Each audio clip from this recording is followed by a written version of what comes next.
Pag ako na po nagmahal, grabe. Ako, patay tayo. Bakit naman grabe? Siguro. Weak ka ba? Sobra. Ako na ba? Very showy ka. Gusto ko pong pinapakita sa ngayon.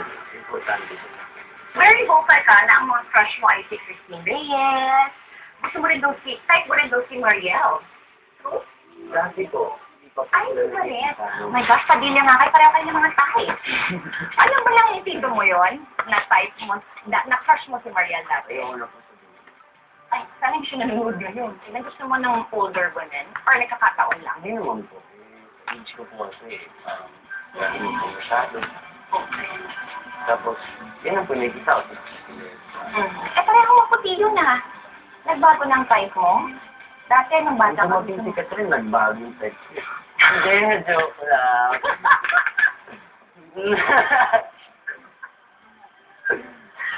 Oh, Robin, my God. Parang ito mo kausap ko dati. As a boyfriend, seryoso ka.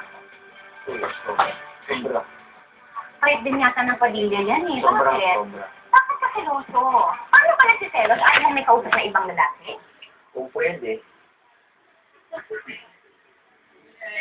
Kahit friend lang? kung kaibigan lang, basta saktong distansya lang. Gano'n kayo ganyan? Ganyan yung distansya Mga natin. kunyari, ito, ganyan lang. Wala rin Pag tayo. kumalat Ano sila, yan? ay ulo.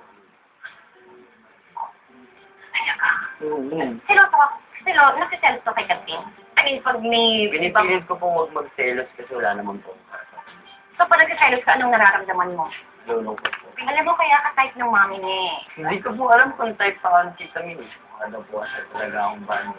Ano naman nasagot mo? Hindi ko pa rin. So, hindi mo lulukoyin yung anak mo. Hindi po, papakasalan ko po anak. Oo, ano naman ako? Tayo sa kasala, Mario, Lord. Eh, parang Carla, hello, Carla.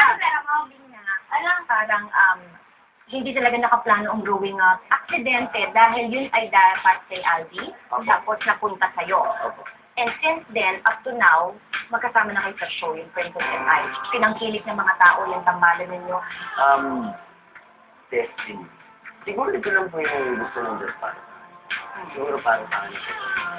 Kadhana na nga ang makilala siya sa mundo ng showbiz. Kaya naman para sa kanyang ina, isang bagay ito na kailangan pagkaingatan ni Daniel. Ano yung greatest advice na binigay kayo ng mami? Na ito po sasaya ang opportunity. Kasi nga po, pumasok po rin po sa hirap-hirap masyado. Hindi po ako kumina ng parang tao na sumulat sa pila ng ilang araw. Ako po pumasok. Hindi yung maayos. Kaya ano na yun po. Susunod, ako talagang ipaglalaban ko ng buhay ko. Mabait